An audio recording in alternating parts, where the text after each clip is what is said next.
My name is Rana Elbowety and I am a PhD candidate at Cairo University. My work is on world literature. I'm affiliated with the English department at the university, and my dissertation is about processes of canon reaffirmation. I focus specifically on anthologies of world literature and how they are active players in the process of canon reaffirmation.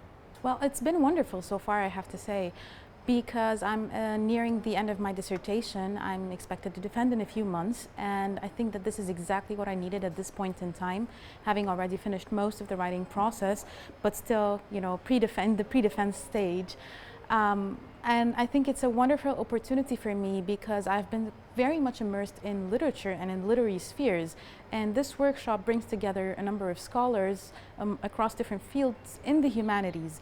And for me, this is almost like, providing new pairs of eyes from very different fields, like from external fields around literature.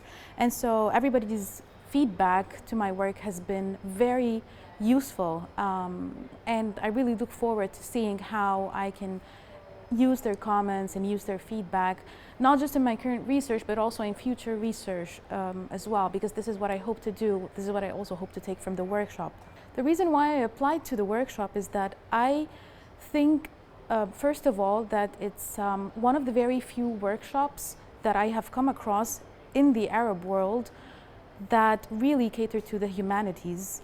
And this is not something that you often find in the Arab world. I've attended a number of other workshops elsewhere in the world, but again, they were in very different regions. But to see that in the Arab world, I think it's a very new and exciting opportunity for researchers in the humanities to sort of have a hub that brings them together and allows them to discuss their works, and also to be able to, as I said earlier, to get feedback, from people from outside their discipline.